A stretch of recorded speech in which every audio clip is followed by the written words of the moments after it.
So, hi, and welcome to Evolutionary Consciousness, unlocking your 5D consciousness to create the age of love. I am Janet Miller, the Divine Light Activator, and this event is a 1-day retreat with a 6-day encore where you get to choose from 7 different speakers each day. And we're giving you all 7 per day so that you can be supported on your evolutionary journey and that you have chosen to embark upon. Each speaker is bringing new and enlightening knowledge, and some will bring even experiential moments as well. All this is to support you right now, as this energy that we are being saturated with is causing us to shift and change at deep cellular levels. We are bringing in cutting edge teaching techniques, and you have called this forth to access healing and deeper knowledge. I am so excited that you are here to unlock this next step for humanity as we allow in these higher frequencies. This is a new chapter in humanity, and we've called it in, and I'm so glad you're here. We're here to serve and support you and those who are ready to hear, and we open those doors, and it's happening now. So I am so excited to introduce you to the galactic seer and scientist, an advanced, amazing person, Elizabeth Wood. Elizabeth, thank you for being here. You are such an amazing person, and I'm so excited to have you here. Oh, we're going to have a good time. Thank you so much. I'm really proud to be with you today. Thank you, Elizabeth. And Elizabeth works on the cutting edge of galactic and quantum anthropology, trauma healing, and theoretical and psychic work. And she has helped people all over the world. And she has this beautiful futurism that she works with as well. I mean, Elizabeth is somebody that I have never met before. She is an amazing person. So with her lifelong ability to see into and work through all dimensions, her theoretical and psychic work has helped people all over the world. She is called the Living Library Oracle. Elizabeth has spent her whole life studying anthropology theory, quantum physics, ancient and modern medicine. She has two degrees in her master's degrees in applied anthropology. Her philosophies and practices bridge science and spirituality to support real change in the world. Welcome, Elizabeth. So Thank you so much. I mean, I wanted to call you a galactic seer because you are so galactic. I mean, that's who you are, I'm like, she's more than just, you've embodied it. You have totally embodied that galactic being that you are. We're getting there. Yes. Closer every day. Yeah, well, you're the most embodied that I've met. And I love that I can say that. So, and I know today you want to talk about embodying 12 dimensions. And I thought that was incredible. I'm like, oh my goodness. So how perfect is this? This is exactly what we need to know. Like, this is the cutting edge stuff that everyone is here for. This is what we're ready to hear. So Elizabeth, I'm just going to open it up, and well, maybe just a little history about how did you open these doors for yourself? How did you do it?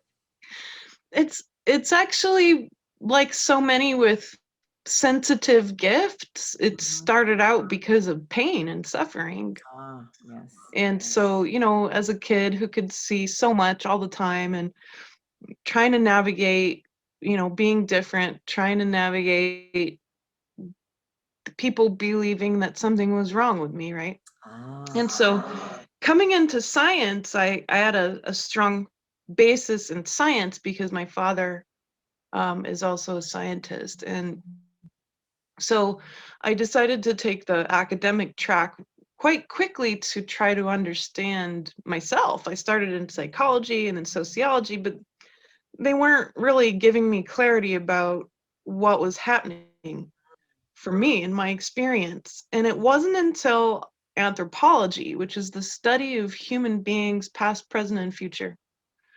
It wasn't until anthropology that all of this was revealed that this is actually totally normal. This is part of being human, mm, that the psychic capability of humanity, that there's been names for people like me throughout history, oracle, seer, yeah. all these different shaman. And I don't consider myself a shaman so much as that's a very specific skill, but you have to be pretty good seer to Hmm. do shamanism. So in anthropology, I was looking at this and it made it very clear to me that I wasn't abnormal. And that this is actually a natural capability of all humans. So I dug into, well, what does this mean for culture in general? What does this mean for the future? And I also especially got involved in predictive models because I wanted to methodologically map out culture change over time. Mm, So looking at it from that vantage point, it helped, but it didn't satisfy yeah. the need to be able to be trained in using the talents that I have. So I got deeply trained as an anthropologist to be objective, to be a good observer, to be able to maintain as best the objectivity that I could, even while being human Mm, and studying humanity and culture and universal culture for the human species. And it wasn't enough. It wasn't going to satisfy my deeper questions, which is, well, what can I do really? What is possible? It wasn't until I finished my master's degree and tried to get into PhD that the academic world just didn't have the time or money to want to dabble with theory anymore. mm, And it's quite difficult to do theoretical work in any science, really. mhm. So those doors shut. Those doors shut, and it was okay. So I said, well, then I'm meant to go somewhere different. I ended up applying to get a job as a personal assistant to a mystic. Oh, wow. And this mystic, her name's Lucia Renee, and she wrote the book Unplugging the Patriarchy. She's been my teacher for a decade now. And Wow. so that was my PhD program. It was mysticism. Okay. And so I've been doing my mysticism PhD for 10 years at this point. And I have spent as much time now doing mysticism and getting trained in mysticism as I have the entirety of my academic career. So I have now a decade of training to be the best oracle and seer I can be. Now, of course, in mysticism, you get trained to navigate dimensions. Ah, And what was so cool is that I already understood from a quantum physics and scientific academic perspective what the dimensions were all about. So I got to carry that through and find common ground with the mhm, mystical concept of dimensions, which is very specific. And so these combined have made it totally navigatable for us to find a new process to up level our evolution in a very physical scientific way, moving from Homo sapien into something new that hasn't existed before. Homo luminous, the ah, human of light. The human of light is the human who, with the consciousness of their soul, which is measurable, mhm, is able to utilize the full capability of the DNA. DNA being a multidimensional technology that mhm, was developed many billions of years ago. So that's the opportunity now that we have as we navigate both mystical dimension and very thoughtful scientific concepts so we can apply and be spiritual scientists. And this is the true moment for humanity now to use both, to use those 10 years of academia and the 10 years of mysticism at the same time for something entirely new. mhm, And I'm not the only scientist who's doing this. There are many, many others. And if you go look up the book Quantum Anthropology, mhm, written by some PhDs out of the Czech Republic, brilliant, brilliant book. The concept of quantum anthropology occurred all across the globe at the same time for many, many social scientists. This is not something made up. It's not a nice word to make it sound more professional. It's not. It's an actual branch of science. How does the quantum world affect human culture, and how does human culture affect the quantum world? And mhm. how do we make sure that those changes can actually help us evolve? So that's where we're at now, and that's the journey I took to get to the position I'm in. That's incredible. just to be able to articulate all that is huge for me to even, because I get it. I get what you're saying. And it's so, when you said the quantum energy, all the scientists evolved together. So what happened? What exactly happened then? Do you know? Like, how can you say it? Yeah, and we've had other events like this. Mhm. So, for example, at the turn of the century, Nikola Tesla was one of many scientists. There were about 43 scientists all over the world who were coming up with the same exact concepts at the same time without ever having contact with each other. The Mhm. CIA actually had documented this, and they had a name for this group of people that they were looking at. Mhm. And this happens all the time. For example, the concept of farming for that actually occurred all at the same time, all over the globe, with cultures that had never and would never have contact. So what this is proving to us actually is that there is a collective field of human consciousness. Right. And this is no different with quantum anthropology. All at the same time, all these social scientists had the same question all over the world, having never met each other. And then they began to delve into it with the tools they had, the science that they knew, and go deeper and actually bring it out in a public way. And galactic anthropology is the same. All these people all over the world, social scientists, all at the same time, had this question of how does the galaxy and its situation affect humankind, and how does humankind have a role in the galaxy? Mm. This has been on the table for some time, but it all happened all at once in human consciousness, and those who had interest in those specific ideas, they were able to dig deep. So it was not a surprise to me that I hadn't just fallen upon something totally novel and unique, that in fact it was actually occurring in consciousness all at once alongside my particular observations. So that's actually, again, a proof, and we have so many events documented like this, a proof that we have a global consciousness as a singular species. Mm.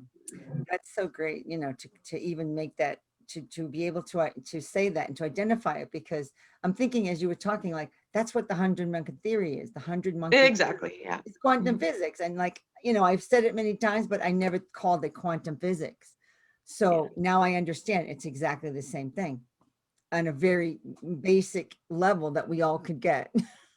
Yes, Yeah. exactly. And it's cool, it's historical. Yeah, it is. It's so fascinating. And it's amazing to know that this is how it works. I mean, you've heard that before, where ideas come up and people, if they grab it and they do it, then it happens. And it's given to everybody, not just one or two people. It's given to a number of people who have that interest, Yes, like you're saying. And so, precisely. yeah, that makes so much sense to me. Okay, so let's go into this talk about embodying 12 dimensions at once. That's incredible stuff. I'm going to just open the door here, well, yeah, I don't know. Well, let's talk about what that even means. Yeah, let's talk about what it means. Exactly. Well, that's where I'm going. Yes. Let's define our terms here.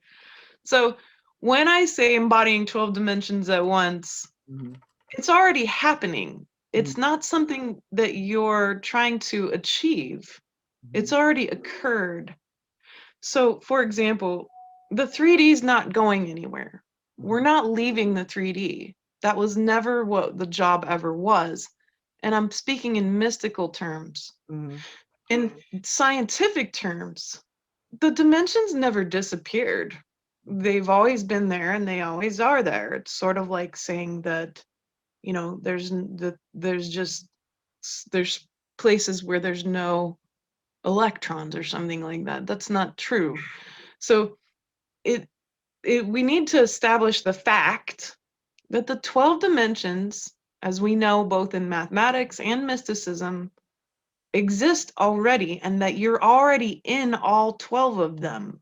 Mhm. Now the idea is to have access. So we focus in on moving the stuff out of the way that keeps us from having access to all 12 at once. Mm. Now, the question arises, why would we want to do that? Exactly. That was one of my Well, questions. That's exactly one of my questions. you have to understand why DNA was created. There's two reasons. It's actually very straightforward. It's not complicated. Okay. DNA was created by intelligent, conscious beings who were not 3D. Right. They lived in a different dimension, 4 and 5D, way long time ago, billions of years ago.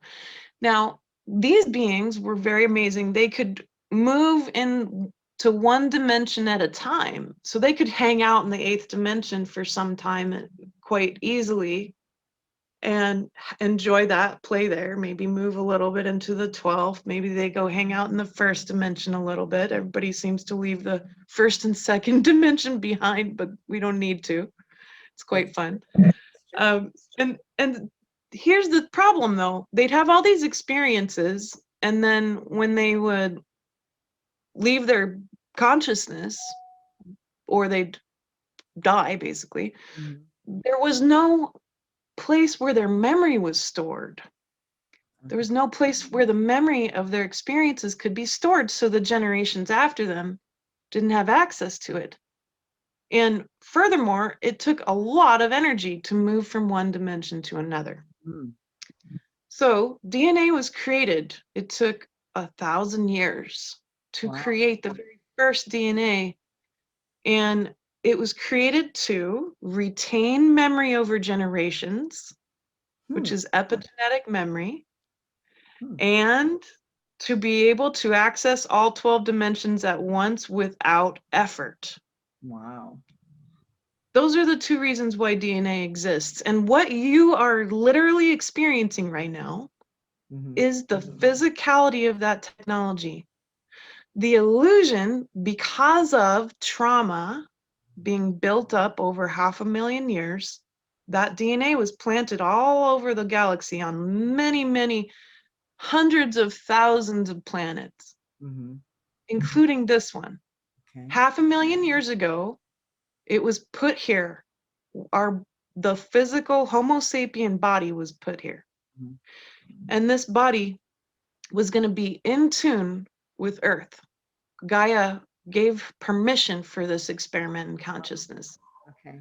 And we knew that it could survive these bodies because Homo erectus, our cousins, survived quite nicely for over 1,000,000 years without any problems. So Homo sapiens arriving in the evolutionary scene on Earth was a spiritual event. It was not a purely evolutionary event. It was a spiritual one. That makes sense. And so here's the spiritual event that has occurred. The DNA that you have right now was nice and squeaky clean.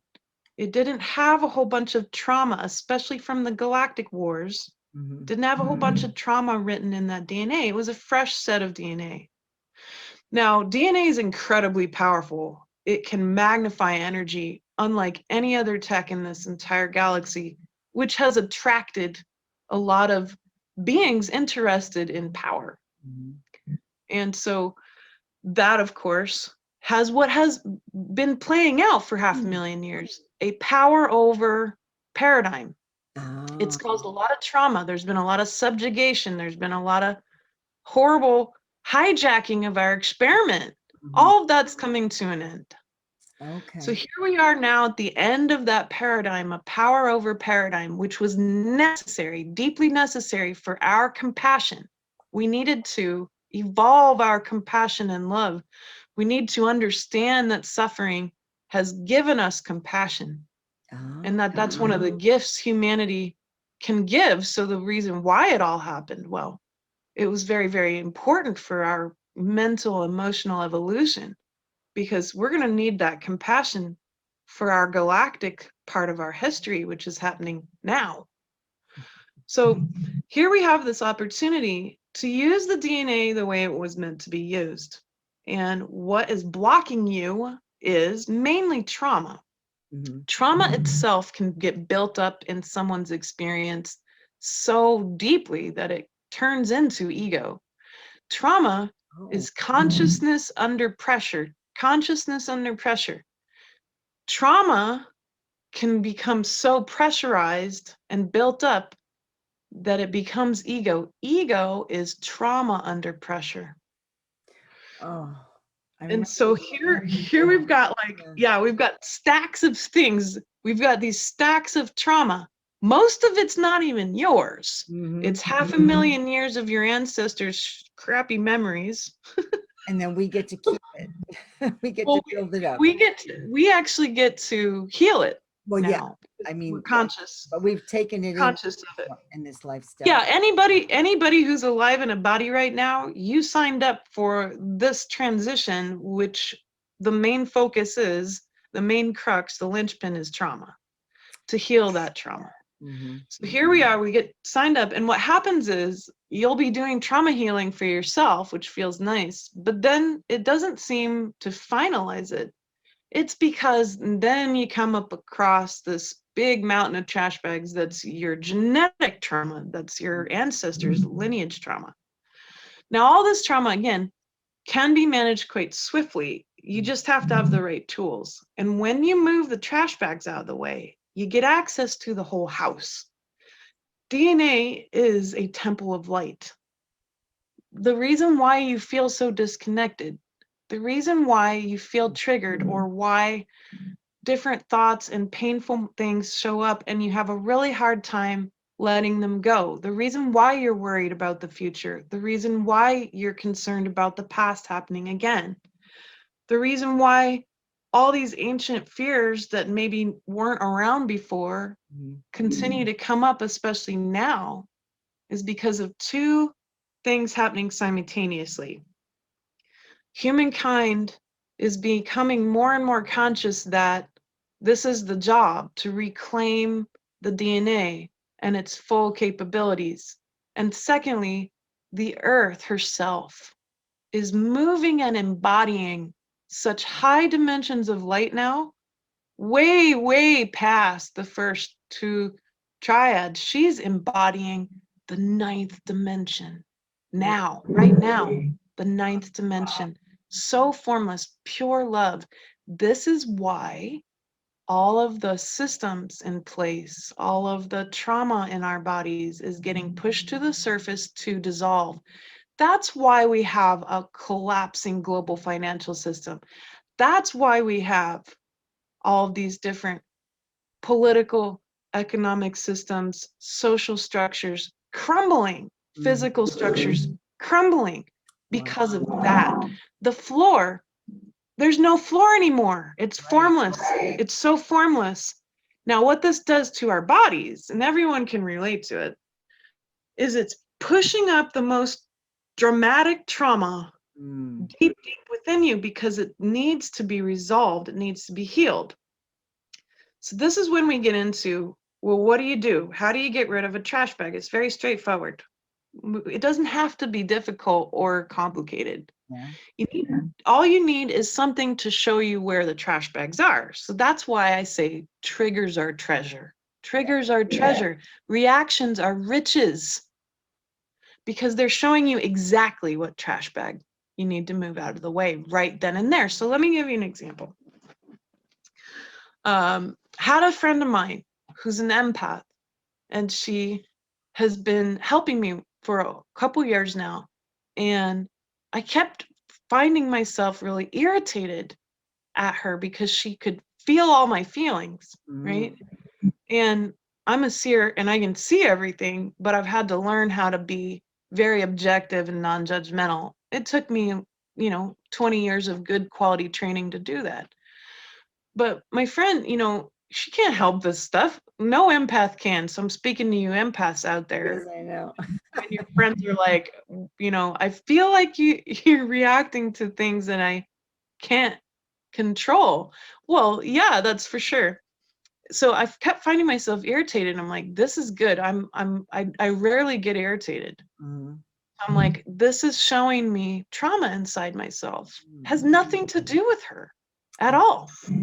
And so I'm looking inside myself, like, where is the irritation in my body? That's always the question you need to ask. Notice what irritates you. Dig it up. Be willing to face it. Because if you want that trash bag to be gone, you got to get to know it. Then it doesn't have power over you anymore. So we have this trash bag of irritation being pointed out to me. So I dig in and I say, I'm looking at the feeling of it in my body first, because the body's going to let you know where the trauma is. It's built up in the body, and it'll move around. When you move a trash bag out of the way, then the energy or the irritation might move in your body. That's normal. Yeah. So I say, where's the irritation? Well, it's in my throat, because I feel like I can't say how I really feel without hurting my friends who are empaths.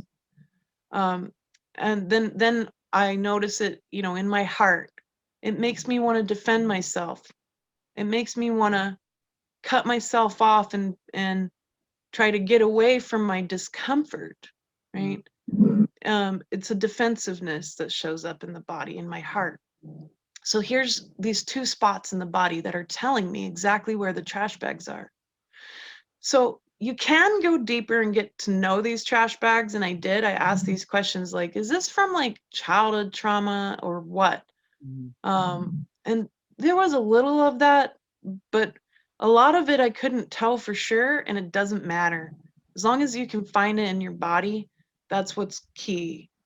So I go in and I welcomed it. You got to welcome this trash bag. It's just there to teach you. It can't hurt you. It's just a frequency, irritation or anger or despair, or these are frequencies. Yeah.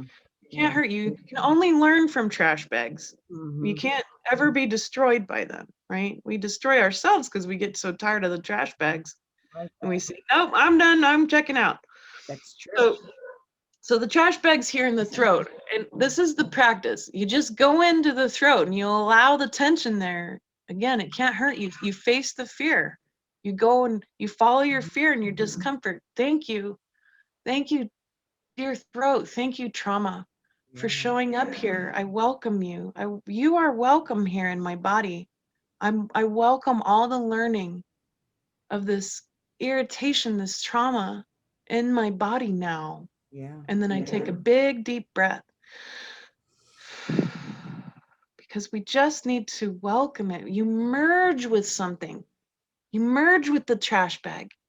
And then it doesn't need to maintain its pressure. It doesn't need to remain the way it did. It had pressure, which was irritation here or discomfort here. It was pressurized because it needed your attention. That's why triggers and reactions are treasures and riches. And then you go into the heart. Dear heart, I welcome this. I welcome this in my body. This need to defend myself, to separate myself so I'll feel safe. I welcome that. That is also welcome here in my body. And then you take another deep breath.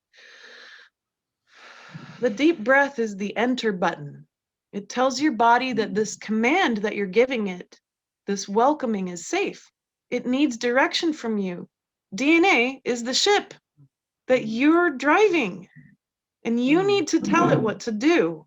And when you're ready, you got to push that enter button. That's what the breath is. It tells the vagus nerve and the nervous system that this is necessary and this is safe. So then once I've welcomed it, that a layer of it is released. And there might be more layers. So you just keep going in until you feel it really moving. And it feels like it lifts and there's a bit of lightness of being. This is a really juicy part of the process. And we often forget that because of physics, you can't just remove something, you got to replace it. Right. This is the reclaiming of the DNA. Oh, interesting. So, yes. because you might have moved the trash bag, but what are you going to replace it with? That's the reclaiming part. So we reclaim the space. We say, dear heart, I want you to fill my whole body and field with a sense of connectedness and love, especially for all my empath friends now. And then take a deep breath. And then the body responds. It fills it in. It says, okay, I gotcha. This is what's going to replace that consciousness under pressure. It's going to be light. It's light. Wow. Now, what happens to somebody when they take this seriously and they diligently do this regularly? In Mhm. fact, it becomes a lifestyle. I'm Okay. constantly processing, constantly. I don't stop. Here's what happens to people. And how do I know this? Because I've worked with over 8,000 people now about Wow. these particular subjects. So that's a really killer sample in social science. It's a great sample. Yeah. And so, what are the things that happen to people? They begin to feel more expanded. They feel bigger than they are. They feel like their body and their consciousness are larger. They feel more connected to everything. Mhm. There's less reactions to things. In fact, Yeah. that's what you're shooting for. Mm. Eventually, there will be no trash bags that will get triggered. Mm. And what does that feel like? The irritation is not that it's not going to happen, it's that the irritation just moves through. There's nothing for it to hit. The sadness, it moves through. The anger, it moves through. You'll still feel it. It's not going, but it's not going to linger. It's not going to, bam, hit you in the body. It's not going to trigger Mm. physical discomfort anymore. You won't have a reaction at Wow. all. And that's what you're shooting for. This is what has happened Yes. now. So that's why I was saying I rarely get any reactions anymore. So when I do have one, it's big, it's juicy. And that's what I say, this is great, excellent. You're having a reaction. Wonderful. Now you know there's a trash bag to manage. Yeah. Now, the more that this is done, the more expanded you feel. And that's when the soul can experience more dimensions at once. That Mhm. looks like richer, deeper dreams. It looks like the ability to perceive with the third eye, the heart, and the body, much more information than you could before. It means that you begin to remember more. You remember more of who you are and what you experienced as a soul. This is totally real and measurable. I didn't believe in past lives at all. And now I remember them. So I totally believe in them because I remember them. I could Yeah. sit here and tell you extreme details, smells and tastes and touch and very specific things from many different lives. Wow. And there's a sense of also being one with everything. You'll be able to Mm. actually zoom out and be conscious of the collective consciousness and the galactic consciousness. You have more interfacing with new kinds of beings that you weren't able to perceive before.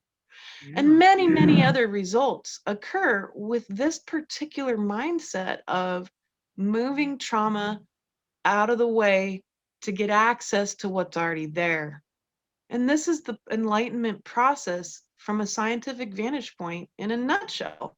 It's the 12-dimensional embodiment that we're capable of right now, and that you all are capable of right now with that simple mindset shift of what you're doing here and why, Mhm. and what you're going to be able to attain with that work and effort that you'll do. It's wonderful. It's mind blowing. The lightness, the ease Mhm. of being able to live as a human, even in chaos, the ability to be so still Mhm. and so calm and not have any worries about the future. Because as you enter into a consciousness of very high dimensions, again, I just want to point out dimensions aren't higher or lower than each other, really. We just use that because we consider numbers for dimensions.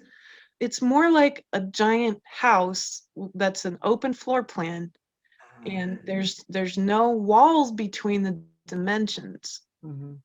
And so when you enter into a state of the 12th dimension, everything's perfect. There's nothing to fret about. There's no problems with the chaos and the polarization. That's all part of the process. Wow. So from that vantage point, when you get access to the whole set of rooms, everything's perfect. And that perfection of your soul Mm. moves out more purely, undistorted from the body and the voice and the mind and the heart. And so this is what the job is. That is what embodying 12 dimensions is all about, and what we're being asked to do really, and Mhm. how. Wow. I mean, that's incredible that we can do all that, and it just takes us. It's like I got the word surrender. It's like we're surrendering to this process. We're allowing it to come in. I mean, and it is happening. I mean, we can feel there are things happening. We just aren't understanding exactly, like you just put this into a context of, ah, now I know why this is happening. It's wonderful. It's It wonderful. is, it is, it Yeah. is wonderful. And it just says that we don't be afraid of trauma. Don't be afraid. People are afraid to go into it or to allow it to come through because they think it's going to dredge all these old things up and they're not going to be able to get out of it. Like, Hmm. how do you get out of I that? have a metaphor for this. Let me tell you Okay. this crazy metaphor. So, at most of my life, I had 7 angels following me around, and I could see them and talk to them all the time. Eventually, I merged with that dimension, and so that wisdom is inside me, and that's what you'll find often is that you merge with these dimensions where these beings live, and then they stop being outside of me, Right. and so they weren't separate from me anymore, right? Sure. So, but up to that point, I'd have these lovely conversations and I'd ask a lot of questions over the years. One of them, I said, you know, I understand the enlightenment process, but it's so abstract, and I have a difficult time helping people understand what enlightenment really looks like. So I put it to my angels and I said, would you help me come up with a good metaphor that Mhm. would help people understand this process? And they were so brilliant. They came up with this metaphor. So I give them full credit. Yeah. So they said, imagine the universe and all the dimensions Mhm. as a big white sheet. Totally oversimplified, but again, we get this. It's a nice, lovely, fresh white sheet. Now, of course, imagine it being pulled nice and taut out in the air. Mhm. You have two marbles, two marbles. Mhm. These are people. These are Okay. humans. Yeah. And one marble, it's a metal marble. It is heavy, Mm. and this person is traumatized, and so have all their ancestors. They feel trapped, they feel stuck, Oh. they feel totally separate. What Mhm. happens when you put this really heavy metal marble out on the sheet? It makes a dent. It Okay. makes a dent in the field, right? Well, from their perspective, they're in a hole. When people Oh. say, I'm in a rut, I can't get out of it, they're in a hole. What happens when you're in a hole? It looks really dark down there. It's Mhm. not easy to Mhm. get light. Yeah. And the more traumatized you get, the deeper the hole gets, Mm. right? So let's say somebody throws a lifeline. Maybe it's this concept of embracing your trauma, going into it, processing it so it can dissolve through merger and love, through welcoming, through gratitude, right? Mm. Maybe somebody throws them this interview, right? Or whatever. Sure. That's No. why that's why I never turn down an interview ever because of this process, right? Yeah, It, it's it, amazing. it could be like one person out there who just needed this. That's mind-blowing change right there. If people really knew, they'd Mhm. be utterly amazed at how one person's life-changing affects the consciousness of the globe so dramatically. Mm. So let's say somebody sent this person this interview, perhaps. It gives them a little bit of hope. They take it seriously, so they say, all right, Elizabeth says, follow my fear, follow my discomfort. What's next? Mhm. All right, well, I'm comfortable with having to follow my fear, so I'll just start there. So they welcome that, they welcome it. They get a little lighter, a little Okay. lighter, a little lighter, right? What happens when you become a little lighter, a little less separation, a little less density and bulk because of trauma? The whole, the whole itself begins to disappear because the being who was in that pressured under consciousness under pressure and trauma, well, they're moving it out of the way from the inside out, Mm. and then they become lighter. Here's this other marble. This is the person who's been doing this work for some time. Mhm. it's glass. It's see-through. You can't see any trauma. That person looks very physically even light, bright. People literally walk up to me and say, "You glow." You I do. said, You "I do. know, I know." I can see it too. And it always, it never ceases to amaze me. So here's this person. What happens when you put this marble? Doesn't weigh anything. Hmm. What happens when you put the marble out on the field, the universal field of all 12 dimensions of this reality? There doesn't seem to be a difference between the field and them. They're see-through. Okay. They don't make a an impact Ah, of yeah. density that Mhm. feels like a whole. Instead, it's as if they and the field are the same. Right. They become one. That's what happens.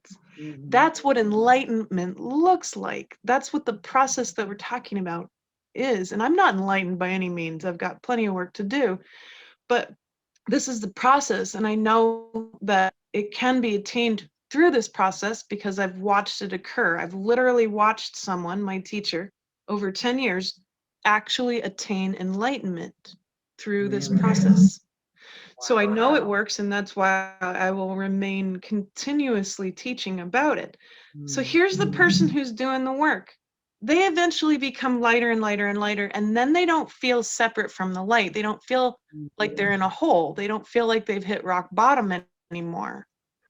And then that light, it emanates out through the collective, through consciousness, and it carves out a path in consciousness for this to be possible for everyone. Wow. That's why a single person Mm.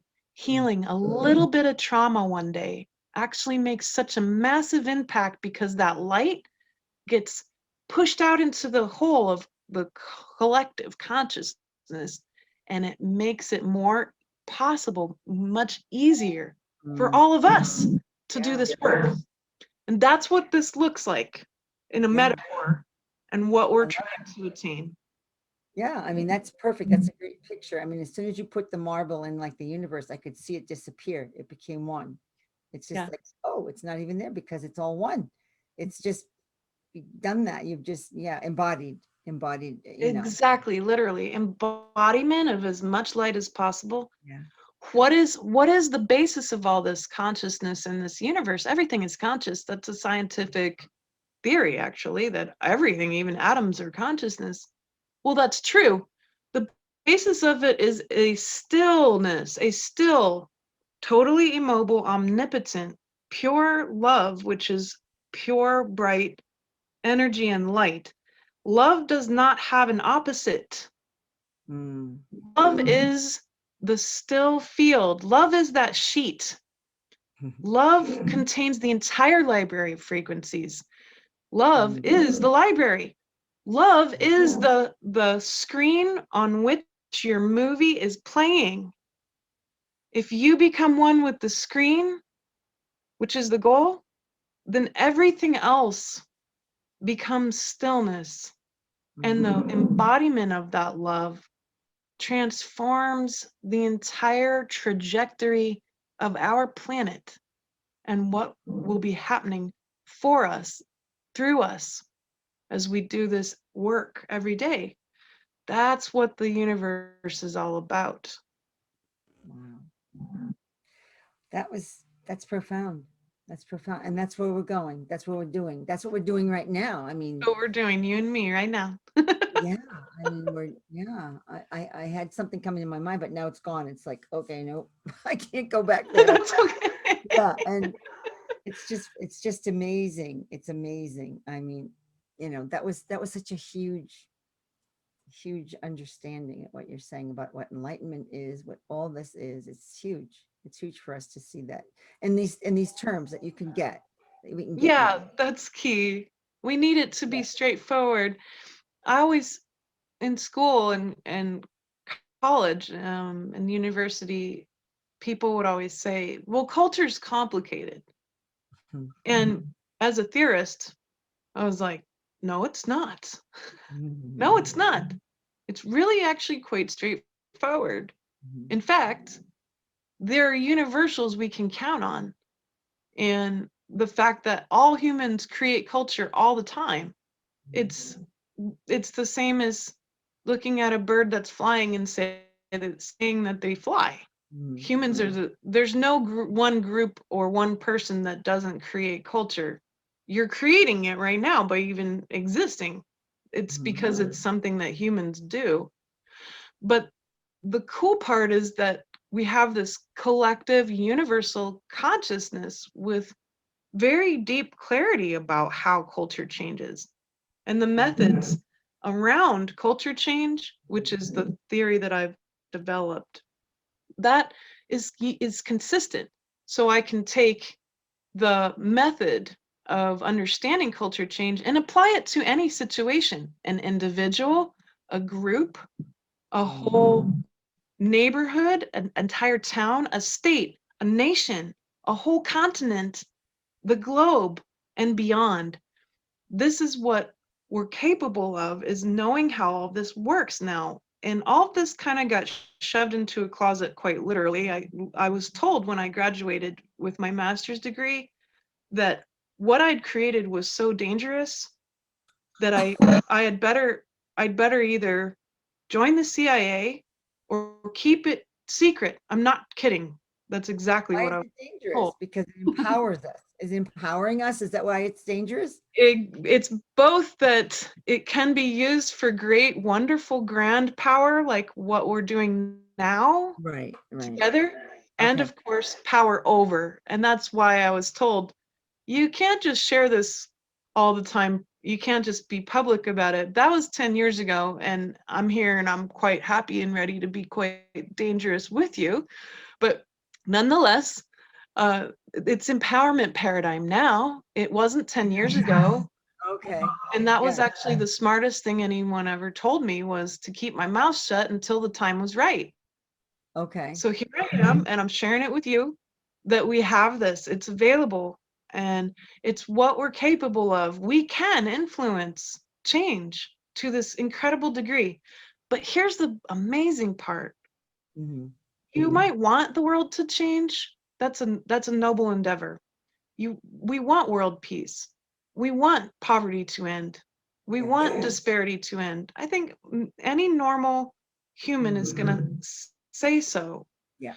The idea that, oh, I can't make big huge changes in the world, I don't really make a difference Mm. for my nation state or my neighborhood, all that's not true. Those are programs to keep you in a position of being basically oppressed.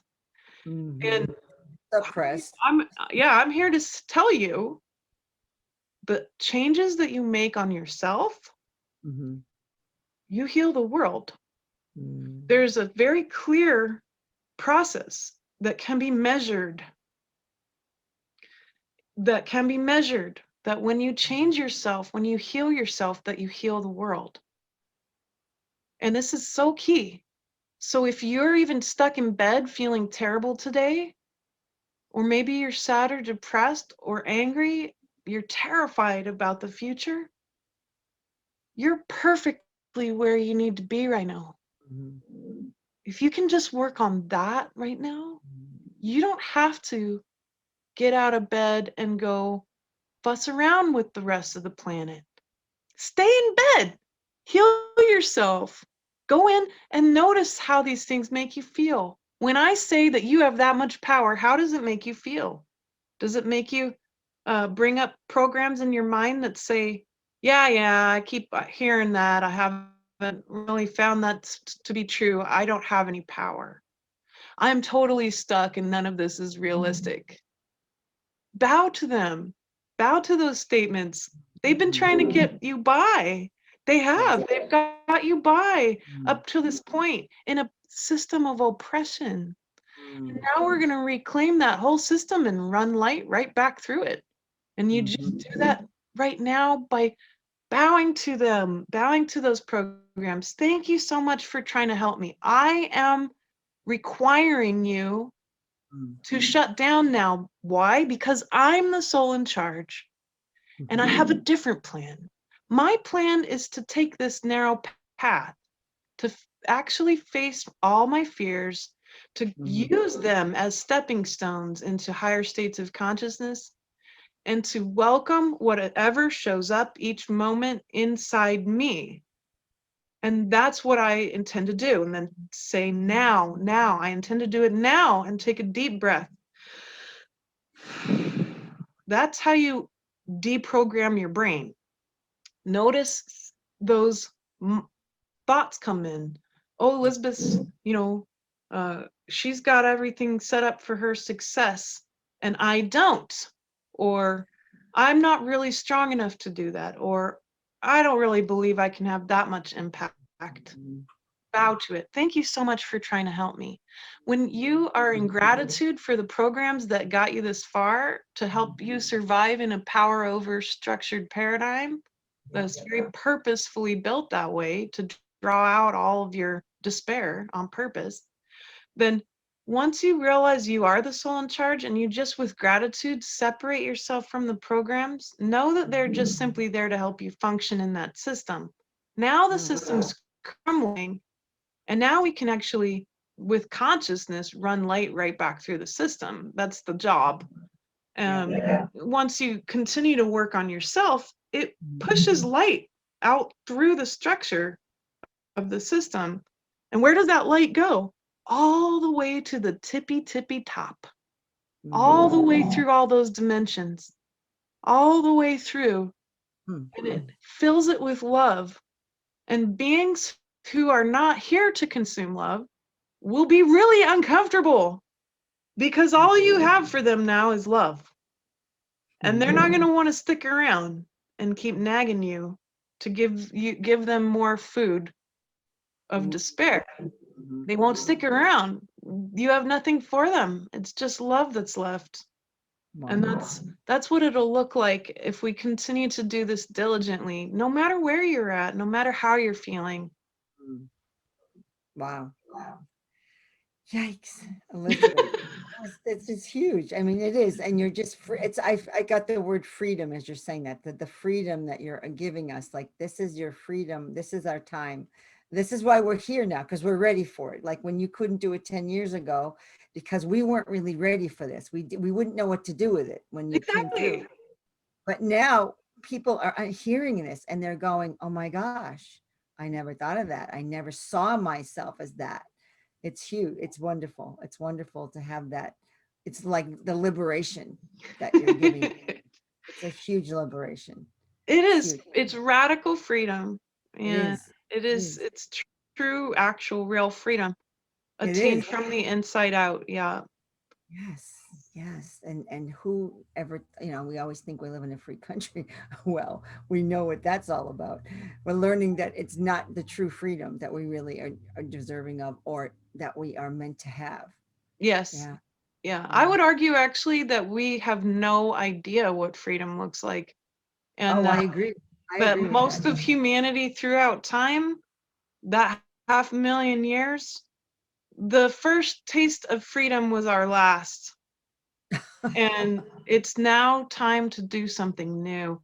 So we are going to experience these new feelings, and they won't be familiar, because true freedom is so beyond what we have been led to believe.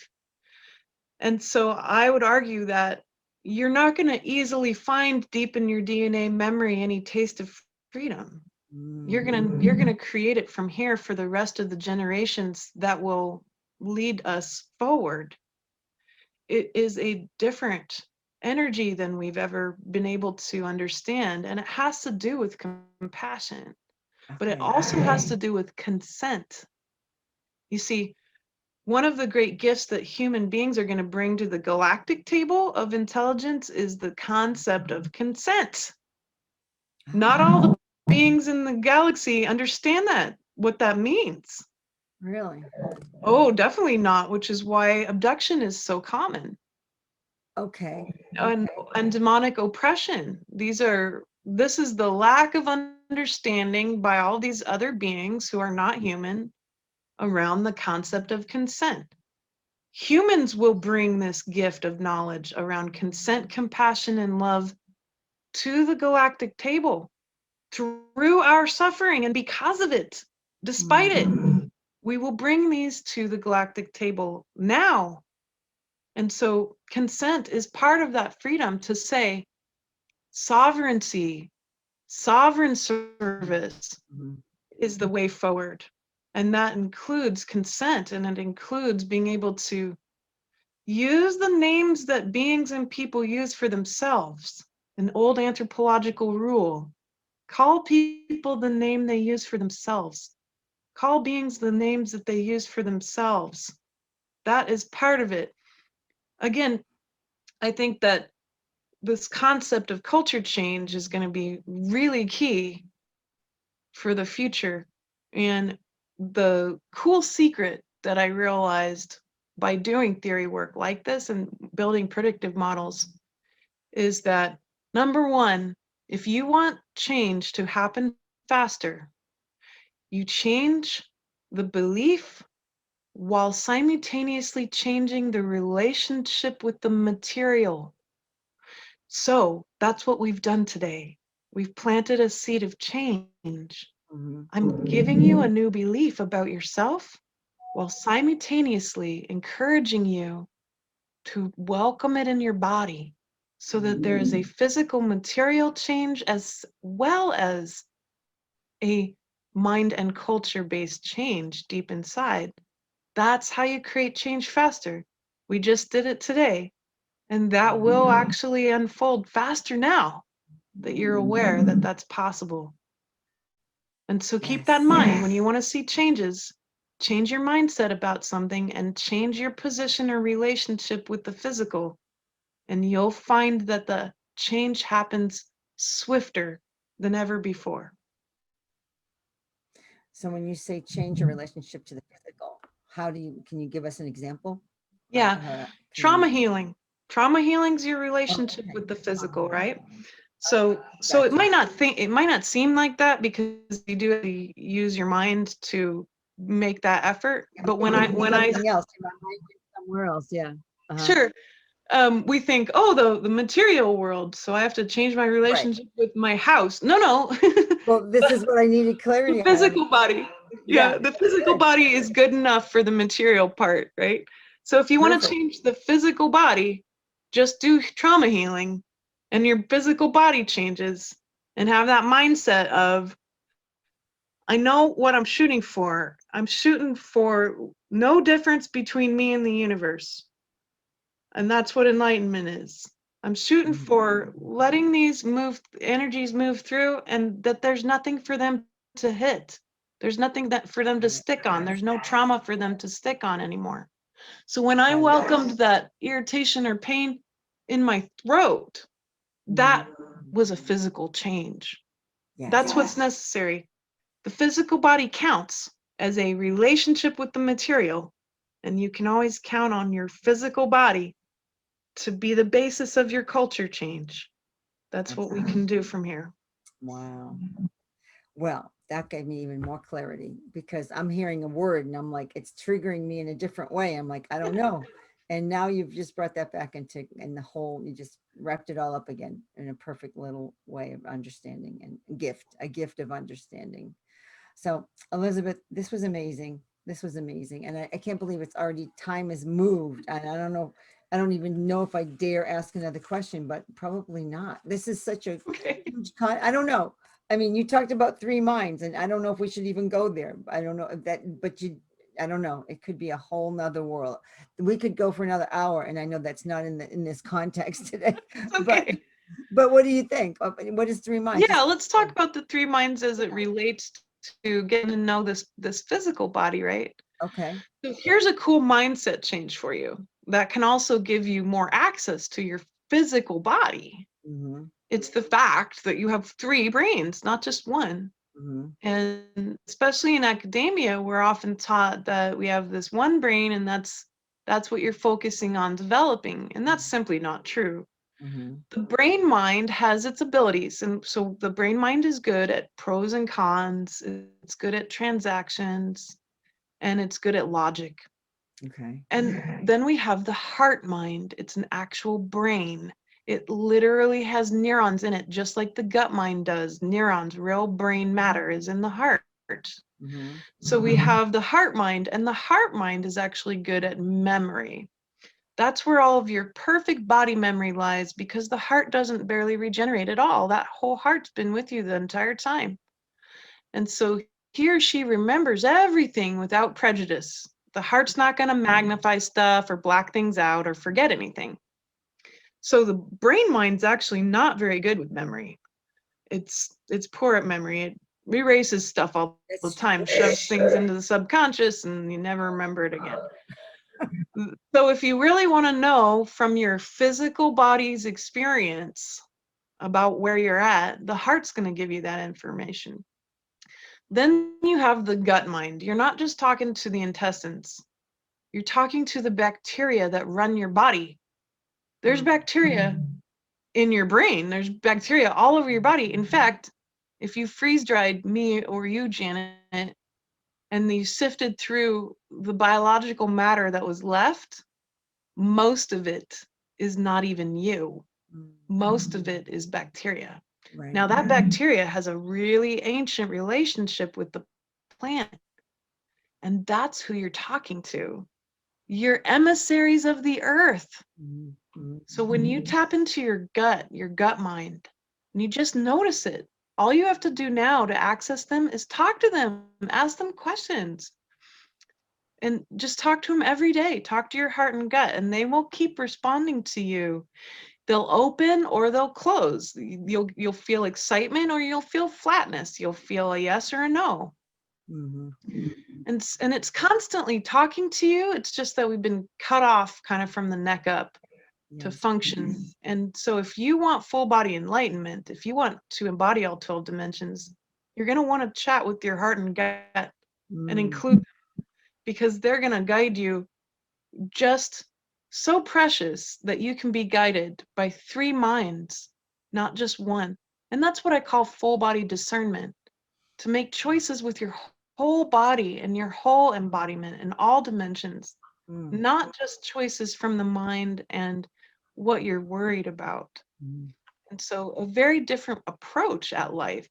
But this gives you another opportunity to Mm. change your physical relationship and the mindset at the same time by simply acknowledging and allowing yourself to have three full functioning brains that actually want to serve you and that are 100% being formed and guided by your soul. Wow. And so the reason why I look the way I do is because of my soul. This Mm-hmm. is ancient philosophical knowledge. The soul creates the form of the body. That's why people who do this work, they look brighter and lighter. They begin to glow in a perceptible way. And I have literally had strangers walk up to me regularly and say things like, "Can I touch you? Can I hug you? Can I ask you a question? Could I touch your hand?" I've Wow. literally had people walk up to me because they can perceive something and they know they want to be part of it, Yeah. but they have no idea what they're seeing or Mm. what they're feeling. They just know that they don't want to be separate from it. And Yeah. of course, I always just love hugging them and filling them right back up and giving them a chance to connect to what's already there Mm. and give them a chance to know that they have the ability to connect to that. And that's what you can do with your body. All you have to do is talk to your heart and your gut, ask it questions. So, like tonight, when you make a meal, perhaps, Yeah. ask your heart, "Dear heart, do I like this meal?" Maybe it's an obvious question. Start there. Yeah. Then the heart might surprise you. And then ask your gut, "Dear gut, do I like this meal? Is this meal good for me?" And the gut will respond too. Mm. And you'll begin to feel more fully embodied and not just like a floating head, like so many of us do. So that's actually why the three minds are so useful. It gives you a chance to play with the physicality of change Mm. in that Yeah. Oh my goodness. Well, that's what we're meant to be doing. This is our whole reason, is to embody the enlightenment and to embody everything, right? We're doing it in the body. And yeah, you've just explained how to just be present in your body, to be Yeah, present. you talk to it, uh-huh. Yeah. You're the soul in charge. Talk to your brain. Talk. You can actually talk to your subconscious and say, "Hey, subconscious, is there something back there that would like to be released and freed?" Mm-hmm. You can talk to your programs in your head. You can talk to your traumatized selves. This is your soul. You're the soul in charge. Right. Open up full conversation with every part of you, and you'll never feel alone or separate. That's so true, isn't it? And they always say we're never alone. Well, now you made the full impact of why we don't have to be alone, why we can just, we can, work with our own healing too, which is what this, I think this whole time has come about, even right now. So, impactfully for us with this slowdown of the earth and this COVID year of ours that we've got, Yes. to allow us to hear this kind of information, to have the time to do that kind of thing. I mean, and you've got to set it aside, you've got to take the, No, not you necessarily. don't think so? I am processing all the time, getting Mhm. my kids dressed, taking my dog out to go to the bathroom, doing dishes, working, constantly processing. Well, that's true. This is not, you don't You necessarily don't have have to do to. any of that. Okay, so that's old belief Yeah, as well. So that's an old it belief. is, it is, it Yeah. is. This is a lifestyle. It's a lifestyle of light. Okay. Totally possible to do this all the time. Oh, yes, I feel that feeling. You're welcome here. Well, I Oh, do yes, feel I that. noticed that. You You're know, welcome here. Oh, yeah. See, I think I do that because I'm always processing things. I'm always looking at it and like Yes. trying to be the observer of myself in a way. Yes, exactly. Yeah. Yes. And this sets you up for success Hmm. because then you're like, oh, well, I'm uncomfortable right this minute. Hmm. And not, but I don't have to wait to look at it later. And all you got to do, where is it in my body? Welcome it there, breathe. Where is it in your body? Welcome it there, breathe over and over again. And then when you're ready to be done with it, welcome it to shift and fill it in with the quality of light that you require and Yes. breathe, You've got to and feel breathe. it in. And that I remember. Yeah. I mean, the old statement used to be nature abhors a vacuum. So if you don't put something in there that you want, something else may Yeah, show up, right? it So will. It will, yes. guaranteed. Yeah. So that's good. That's a concept I remember learning so long ago, but now you brought it full circle into the present understanding of what we are doing. Exactly. It's very physical. Yes. I mean, It's and all in the moment. You can be driving. yeah, Oh boy, I'm real mad at that guy. He's tailgating me, right? I welcome this anger to you are welcome here. And now I want to feel love. mhm, Good. mhm, Require it. You're the soul in charge. You are a sovereign being. yes, Require this, and the world will change absolutely. from you all the way out to the edges of the universe. Not even just the planet, goes all the way out. Because when you say All the way out. dimensions, that's the whole, that's everything. That's not It's just, the whole thing. It's X and Y and Z. It's up and down. It's in and out. It's the whole of it. Yes. mhm. Hmm. Wow. This is amazing. This was really amazing. And I'm so appreciative of all that you brought to us today because it's a huge learning, understanding, and absorbing. So I think this is something someone's going to have to listen to a few times. If you've never heard these concepts, I mean, you've got to listen to this a few. I mean, I know I will definitely be listening to it again because I love what you said. And just to really embody it, like to really embody this information that you're saying is incredible. And it's empowering us to create freedom like we've never had in our lives. So it's Yes. just, Oh my goodness. It's so magnificent. mhm, It's totally possible. And what we have always thought was impossible, true global consciousness, has been possible for a long time now. mm, So don't doubt. Don't doubt that galactic consciousness is well on its way. right. Everything's happening faster in much more concentrated Mm, spins of time. What used to take 100,000 years is taking a single year That, to achieve. yes. And it will continue to get tighter and tighter Mm, until every moment we are witnessing evolution. And it's moving towards sovereign service and true radical freedom. That's what we're moving towards. Right now, that's the trajectory we're on. And from my vantage point, everything is perfect. All of the changes are perfect. And it's exactly right as planned. The light has won the experiment of consciousness. Now it's the unfolding of that and the empowerment from it. mm. Yeah, unfolding is one of my favorite words this year. Unfolding. It's a word I use a lot this year. And Me too. that's so perfect. So, well, you kind of given us so many messages. Is there one final one for the 2021 that we need to like know or prepare or just be aware? Yeah. I want you to have a glimpse of where all these trajectories are headed. Mm-hmm. And it is the healing of the masculine and feminine that was on the plate for 2021. So consider it a grand and really important goal to get both the masculine and feminine healed within you, any victim tyrant stuff healed within you, and then notice and welcome and allow the healing of the relationships in your life around masculine and feminine. Be willing to embody that unconditional love that the earth has for us, for example, because she could have kicked us off like lots of times. Yes. That's what Yellowstone is for. That's her wild card, like, all right, I'm tired of this. So, notice that there's this mercy. The ninth dimension is Christ consciousness. Mm-hmm. And it's not just masculine. It leads into the Divine Mother's heart. And the Divine Mother is what the earth has embodied now. It's pure welcoming of love and with immense amounts of forgiveness. And we need to build a bridge.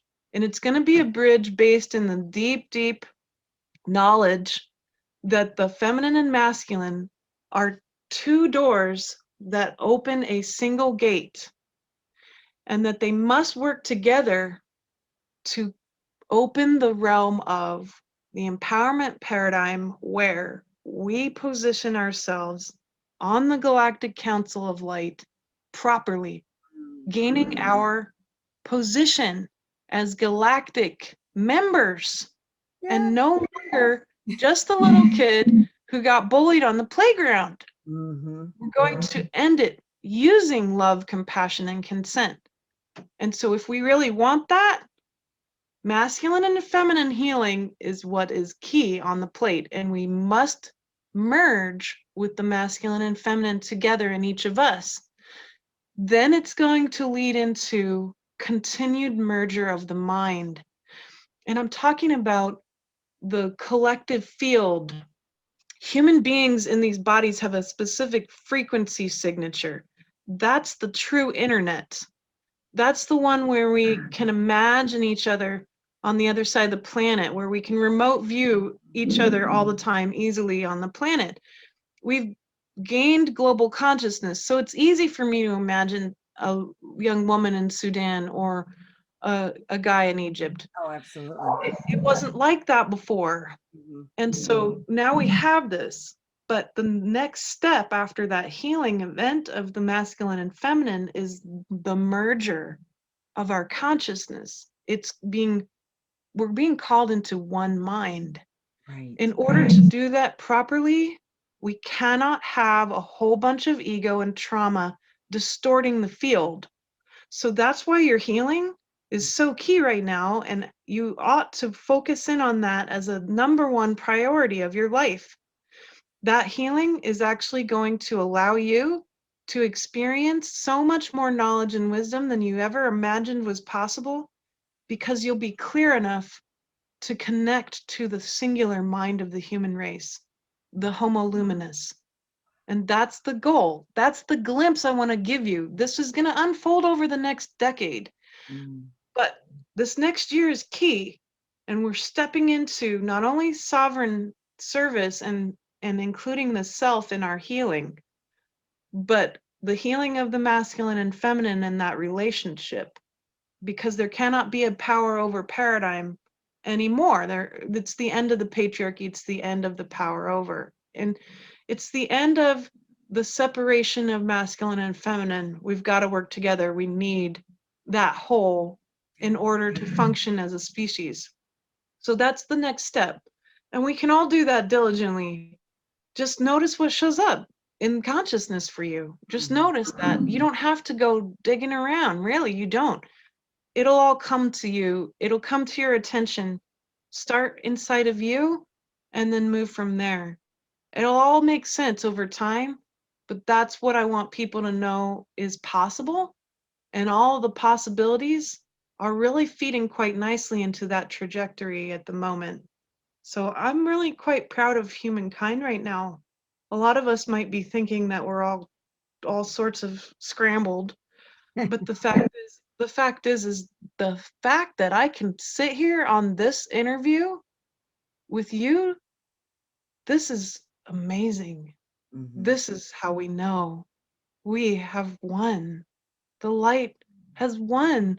The whole of the experiment has been finalized in light. Light is the outcome. It's love. That's amazing. The fact that I can sit here at 38 years old and know this stuff and talk to anybody about it on this call, that is proof that we're on the right track. Don't give up. You've got this. And everyone in consciousness has your back. You're not alone. It's amazing. Oh my goodness. What an amazing message. I mean, exactly what we need to hear right now, Elizabeth. Exactly it. Thank you so much. Really. My great pleasure. It's truly my joy to speak about this every day with the same level of wonder and love as the first day I knew about any of this. So It's beautiful. the same. Yeah, I can hear it. I can tell. I can tell because you're just exuding that beautiful love. The love. You're just exuding love. I can feel it because you get it and you want to share it. And that's what it's all about, Always. to share it. Yeah. It is. It sure Yeah. is. Yeah. So Elizabeth, I want to thank you for that. And also, I know you have a gift and you would like to mention a little It's bit like a about whole it? bunch of gifts, actually. But in Yes, short, you the have gifts multiple are, gifts. You've got, yeah, a what do you call it? The downloadable kaleidoscope of life. Yeah, the kaleidoscope, a Yes. little something for everyone. So there's a song on there, it's 11-minute meditation that I wrote with my husband. I'm a musician. And then there's a guided meditation that's called Horizons. And then there's a guided meditation called Galactic Forgiveness, where I help you do some deep forgiving from the inside out to the edges of the universe. That's downloadable as well. And it has music that I wrote in the background too. Wow. And then there's an ebook, The Healing of the Three Minds. How do you do it? It's a simple 50-page ebook with exact, clear steps on how to heal your brain, your heart, and your gut. And then if you sign up for my email list, you'll get a free class on developing your third eye, which is simply your imagination. And I help you reclaim it for yourself, because there's nothing wrong with your third eye, folks. And then the other thing you get to enjoy is through email, I get to invite you every month to a free call at the end of the month. On the last Sunday of the month, we get together and check in. And I take you from the personal out to the universal. And we look at the innovative and creative ways we can continue to navigate this trajectory of light that we're on. So those are the gifts that are available. Beautiful. Those are amazing. Absolutely amazing. So I hope everyone takes advantage of this because as you can hear, Elizabeth's knowledge is incredible and her wisdom and her just, you can see how she glows. So she's walking the talk, she's living her truth. And that's all you need to see. And any I know there's something else you're going to offer later. So we will, have. Yes, look for that soon. Yes. Look for that too. Yes. And we so appreciate A that. package. Yes. And that's Good. Yes. so there will be some My pleasure. Elizabeth is offering, and we will have that available when you tune into to this wonderful Thanks for Yes. being here. Good. So I just want to thank our listeners. Thank you so much for being here, because I'm saluting you, because you're the brave way showers for being here, the path makers, creating the new earth, and you're ushering all this in, and this wonderful age of love, as Elizabeth's talking about, that it's all love. It's all related to being the oneness of love. And um, we would love you to, thank you for being part of this, and to take those steps to help to be all together to do this. And please send us your comments and any takeaways you have. Love that. It's just so important for us. The email will be at the bottom. And I have to say, I'm Janet Miller, and I welcome you all to our evolution.